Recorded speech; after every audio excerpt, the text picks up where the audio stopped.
Israël, comment ça marche? Vous allez adorer comprendre Israël. Israël, comment ça marche? Sur Studio Kalita. Alors aujourd'hui, pour ceux qui ont la main verte, eh bien c'est une émission faite pour vous, puisque mon invité est jardinier. On va essayer de bien découvrir ce métier. Comment devient-on jardinier en Israël? Jardinier, comment ça marche? Eh bien, c'est Michael Lévy, mon invité du jour. Bonjour Michael. Bonjour. Alors on a eu du mal à vous trouver parce que vous êtes souvent en action, on va dire, sur les chantiers. Voilà, avant les fêtes, Sur les jardins. C'est un peu la galère avant les fêtes. On travaille très très dur. Et au Hachem, on travaille tout le temps. Alors, vous parlez très bien français, mais vous êtes né ici. En Israël, à Jérusalem. Voilà. Et vous êtes en fait jardinier depuis 18 ans, on peut dire ça oui, comme c'est ça. ça. Alors, comment ça naît, cette passion-là, avant de détailler comment on peut devenir jardinier en Israël? Comment c'est venu chez vous? Ça a commencé quand j'étais jeune et on avait un jardin. Ma mère me poussait à faire le nettoyage du jardin. Et puis ensuite, on apprend à aimer les plantes et avoir des résultats. Et puis après... Vous ne faisiez pas que du nettoyage, vous faisiez des plantations alors aussi? Oui, aussi, bien sûr. Okay. Bien sûr. Et puis, avec le temps, on devient plus professionnel et voilà. Vous avez aimé le jardinage en commençant à les nettoyer, en fait, c'est ça? Oui, à avoir un jardin et à commencer à travailler, j'aimais bien. Ouais. Alors, est-ce que vous avez étudié pour ça ou vous avez appris sur le tas? J'ai appris sur le tas. D'accord. Voilà. Alors, j'ai travaillé chez des jardiniers, j'ai travaillé chez plusieurs jardiniers. Quoi, comme un job de vacances? Oui, job de vacances, exactement, qui m'a donné en fait le goût et apprendre le métier en fait. Et avec ça, plusieurs années après, j'ai décidé d'ouvrir ma boîte de jardinage. Ce que vous faites aujourd'hui. Voilà. Alors vous avez appris sur le tas, mais c'est pas le conseil que vous donneriez à tous. Non, c'est trop de temps et trop de fautes à faire avant d'être professionnel et faire des bons jardins comme les gens veulent. Mmh. Alors, on peut bien sûr en Israël étudier le jardinage, c'est même très sérieux. Il y a plusieurs instituts, notamment Rehovot, l'Institut Weizmann. Alors, il y a plusieurs catégories. Il y a Ganan 1, 2, 3. Qu'est-ce qu'on apprend dans ces formations-là? Alors, dans le premier... Ganan, c'est jardinier. Voilà. Alors, donc, en fait, les premières études à faire, c'est en fait apprendre les plantes, à apprendre l'arrosage, toutes les bases du jardinage pour commencer. Ok. D'accord, mais c'est juste des bases, il n'y a pas de maîtrise encore. C'est vraiment la connaissance, quoi. C'est voilà, la prise de contact avec... Mais on peut devenir jardinier avec, déjà. Ok. Donc, c'est des formations courtes, 308 heures, je crois, de formation. Voilà, c'est pendant 1 an, okay. Et tout le monde peut le faire. C'est un cours de Misrad à Tamat. Ok. D'accord. Et on reçoit une Teuda, un diplôme. Un diplôme de Adrichalut Ginun Vanov. C'est un groupe en Israël. D'accord. Alors ensuite, il y a d'autres niveaux, d'autres formations. Voilà. On peut se perfectionner, on rajoute d'autres heures, c'est ça? Exactement. Donc le 2, ça va être plus amélioré, plus professionnel. On va apprendre plus de choses, un peu plus de design de jardin, pour savoir comment créer des jardins municipaux aussi. Oui, parce que j'imagine que pour travailler avec les mairies, avec les institutions... Il faut être un peu plus diplômé. Il faut avoir les permis de jardinage. Ça veut dire qu'il faut avoir Vous pouvez dire le mot en hébreu, si vous voulez. Une Teuda. Voilà. Ouais, un diplôme. Un diplôme, voilà. Je l'aurai à la fin. Et donc, voilà. Donc, il demande ça. Pour pas avoir... En fait, c'est pour pas avoir, quand il demande un michraz... Quand ils font un appel d'offres. Un appel d'offres pour pas avoir tout le pays qui se propose. D'accord, alors, il demande à avoir des on diplômes. fait une petite sélection. Voilà. Alors, il y a aussi un 3e niveau. Là, voilà, c'est Ganan Shalosh. Alors, c'est quoi Ganan Shalosh? Alors, le 3e niveau, en fait, c'est pour ceux qui veulent améliorer ceux qui ont le numéro 3 déjà, mais c'est aussi pour les jardiniers qui existent déjà, qui n'ont pas de diplôme. D'accord, mais qui ont de l'expérience. Voilà, qui ont de l'expérience, plus que 3 ans. Et en fait, ils peuvent aller étudier, faire ce diplôme et travailler avec les mairies et tout cela. D'accord. Et donc tout ça, ce sont des formations qui en général se déroulent une fois par semaine sur une durée d'un an. C'est un peu plus de 300 heures à chaque fois, mais donc c'est vrai que c'est très intéressant si on a envie. Ben, voilà. Surtout qu'il y a de l'aide de l'État. Je pense qu'on peut avoir des aides, des petits salaires pour pouvoir étudier ça pour celui qui veut se former pour la vie. Et puis si vous êtes Olé Khadash, à Encore plus. vérifier si vous n'avez pas une aide du Misra d'Aklita, du ministère de l'Alliance et de l'Intégration, Exactement. avec le fameux voucher. Peut-être que oui, ça peut rentrer dedans en tant que formation professionnelle. Donc c'est peut-être aussi, quand on fait son alia, une occasion de redémarrer. Alors il y a un autre métier qui ressemble beaucoup au vôtre, c'est le métier de paysagiste, on va dire. Exactement. Alors c'est quoi la différence entre un paysagiste et un jardinier? Donc en fait, un paysagiste, c'est celui c'est l'architecte du jardin. D'accord. D'accord, c'est celui qui va qui va transformer le jardin en dessin ou le dessin en jardin. Tu vas d'abord dessiner le jardin et après Voilà, c'est d'accord, ça. le réaliser. Et en fait, ils savent ce qui va avec quoi, qu'est-ce qui va avec, quelles plantes vont ensemble, quelles couleurs. Ils font des jardins en fait municipaux et privés aussi quand on a besoin. C'est ceux qui écrivent en fleurs des lettres, etc., des choses comme ça. C'est ça? C'est aussi ça, mais c'est surtout donner aux jardiniers les plans du jardin. Qu'est-ce qu'il faut faire? Ok. Voilà. Ceux qui Pas tous. réalisent, Oui. ceux qui réalisent des murs végétaux, parce qu'on sait la grande mode des murs végétaux en Europe, ça Ouais. commence ici aussi, on en voit Ah oui, quelques-uns. oui, il y en a beaucoup ici. Ouais, c'est la même chose. Il faut être adrichalout neuf, paysagiste.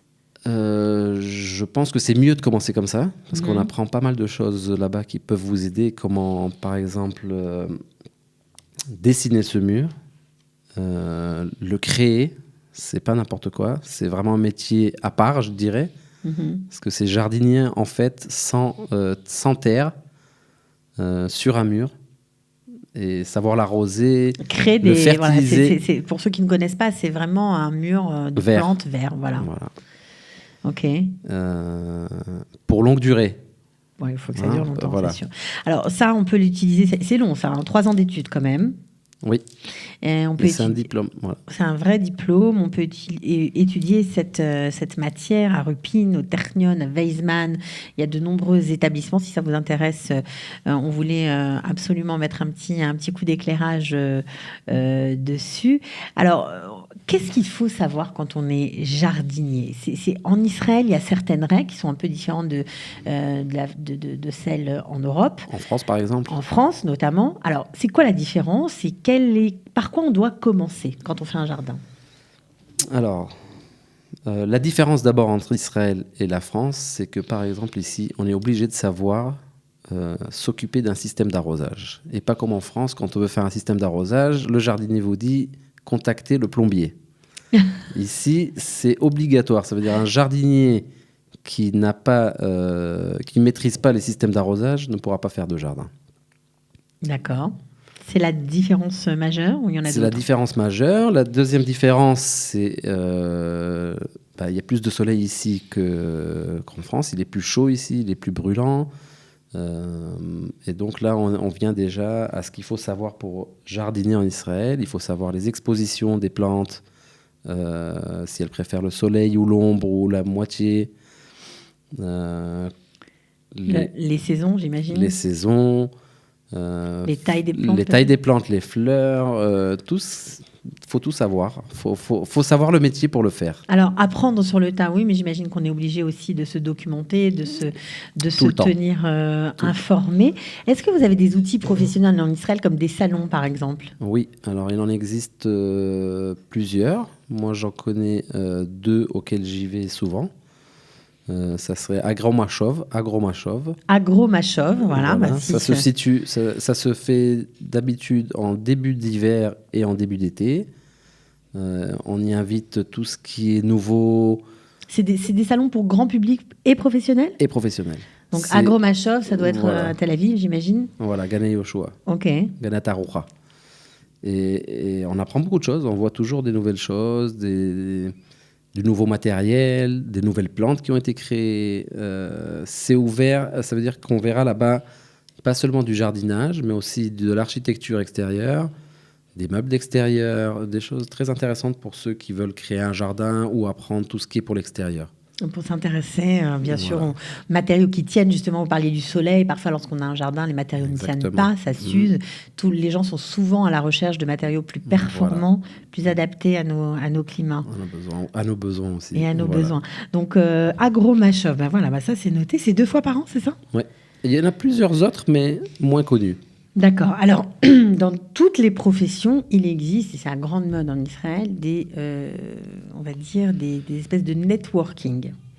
Ou des sites, ou des groupes WhatsApp pour se faire du lien entre les gens, se connaître, s'échanger des informations. Oui, on peut trouver ça sur Facebook. Ça existe aussi. Ça existe aussi sur Facebook. Il y a un groupe qui s'appelle Ginoun et un autre qui s'appelle Gananim. Et il y en a plusieurs autres qui ressemblent. Et en fait, là-bas, on va avoir des forums en fait, qui vont nous donner des réponses. Même nous, on lui demande des réponses, des questions des Donc, fois. ce sont des forums mixtes, professionnels et amoureux du jardin, Voilà, en fait. Voilà, c'est c'est ça. C'est ceux qui ont un jardin, en fait, et Voilà. sont intéressés à avoir une option de demander des questions ou à proposer quelque chose sur ce groupe.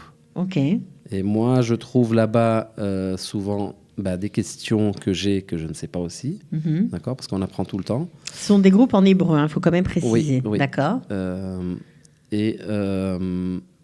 Donc,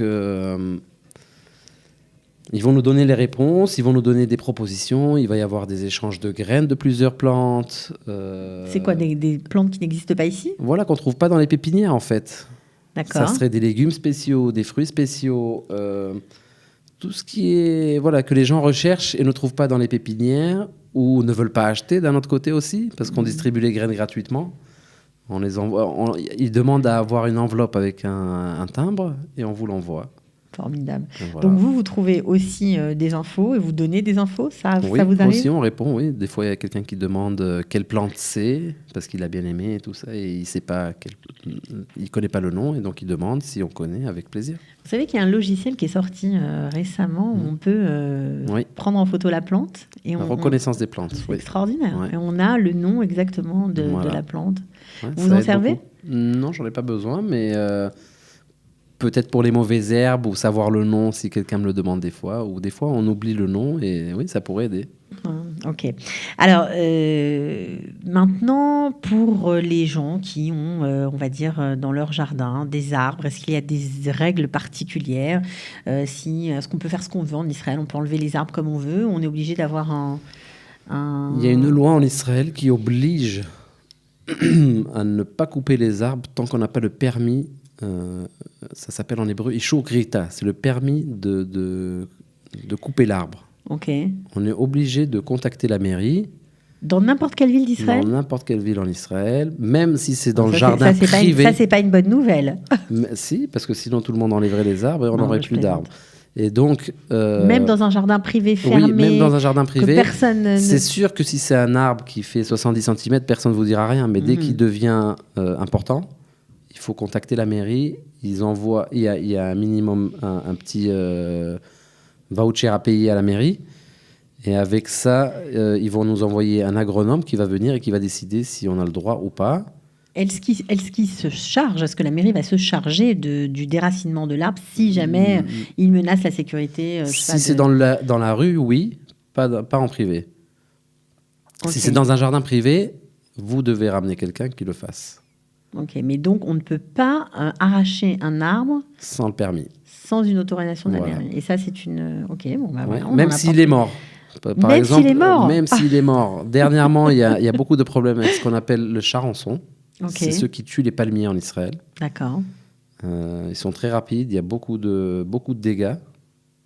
Et donc, beaucoup de palmiers meurent et on n'a pas le droit de les enlever, même s'ils sont morts, sans le permis. D'accord, bah, au moins comme ça, on aura vraiment appris quelque chose aujourd'hui. Alors, est-ce qu'il y a une plante, un arbre, quelque chose contre lequel vous devez lutter dans votre travail qui pullule et qui, je sais pas, qui vous empêche de faire de beaux jardins? Alors, ils nous empêchent pas, mais ils nous embêtent un peu. Et je parlerai surtout de lui. C'est l'arbre. Ça s'appelle Ailanthus. C'est un arbre qui existe de partout dans le monde entier, en fait. Mais en Israël, il se propage, il se plante tout seul de partout. Sur les terrasses, dans les jardins, vraiment de partout. Et en fait, il faut pas le laisser pousser. Il y a des gens qui l'aiment bien, ils le laissent pousser, mais ça fait des dégâts. Ça ressemble à un arbre en fait, mais c'est une mauvaise herbe. Voilà. Et alors si on l'arrache, ça suffit ou non? La plupart du temps, oui. Mais quand il est grand, il faut aussi mettre du produit pour le tuer. Des produits, après l'avoir coupé. D'accord. Bon, alors pour finir quand même sur un truc un peu sympa, pour ceux qui aiment le jardinage, qui aiment les fleurs et les jardins pour leur beauté, en France, il y a un rendez-vous très célèbre, c'est les jardins portes ouvertes. Ça existe quelques fois dans l'année. Est-ce que ça existe en Israël? Alors ça existe. Moi, je l'ai vu sur Facebook. Okay. Ça veut dire dans un des groupes où je suis ami. Tous les vendredis, ils font en fait une rencontre chez quelqu'un d'autre pour voir le jardin. Donc, ce sont les particuliers qui ouvrent la porte de leur jardin? Les particuliers ou les jardiniers qui veulent montrer ce qu'ils ont fait, ce qu'ils ont créé, voilà. Ok, et donc pour ça, on doit suivre des groupes Facebook comme on a cité Guinoun ou Gananim par exemple. Voilà, exactement. Et on va, sans connaître les gens, prendre le petit-déj dans leur jardin le vendredi matin? Le petit-déj, je ne sais pas, mais voilà. Mais on est invité à un café, à voir, ils expliquent, ils font un tour. C'est extra, c'est très israélien ça. Voilà. Bon, alors qu'est-ce que vous préférez faire pour finir, vous, comme genre de jardin? Qu'est-ce que vous aimez quand on vous appelle? Est-ce que vous D'abord, j'aime tout. J'aime tout. Bon, bah, d'accord. Voilà. Je suis content de mon travail après chaque travail, ou la plupart. Et voilà, il y a le téléphone qui sonne, c'est pas grave, on va l'arrêter. Et donc, voilà, nous on préfère surtout la création, c'est sûr. On travaille sur un nouveau jardin, en fait, c'est la création. Après, il y a aussi... vous dessinez ou... Oui, on dessine, on fait des plans pour pouvoir faire le jardin, pour voir ce que ça va faire, comment ça va sortir. Vous arrivez à ouvrir l'imaginaire de vos clients? Parce que forcément, ce pas des professionnels comme vous, mais est-ce que vous arrivez à leur donner d'autres idées Oui, beaucoup de fois. Et aujourd'hui, on a Google qui nous aide beaucoup. Si on veut montrer la plante, on peut montrer direct les photos, les galeries. Ouais. Donc, on va proposer tout ce que le client voudrait avoir. Ok. Voilà. D'accord. Donc, mais vous faites tout. Voilà, on fait tout. On travaille surtout sur les terrasses. À Jérusalem, il y a plus de terrasses que de jardins. Beaucoup de jardins et un peu avec les grandes une grande association et voilà. D'ailleurs, on voit derrière nous, on va expliquer un petit peu. Derrière nous, je crois que c'est l'entrée de l'association Zichron Menachem. Exactement. Voilà, on a eu le plaisir de les recevoir. Et puis derrière moi, on a la Knesset qui est derrière. On voit très bien. Mais bon, on a la Knesset qui est derrière. Ouais. Cette photo-là. Et puis l'autre, c'est en dehors de Jérusalem. Et voilà. Ok, bah, écoutez, Michael, merci beaucoup d'être venu, de nous avoir raconté votre parcours. Voilà. On n'imagine pas, mais il y a plein de choses à dire sur votre métier. Bien sûr. On pourrait ne pas s'arrêter.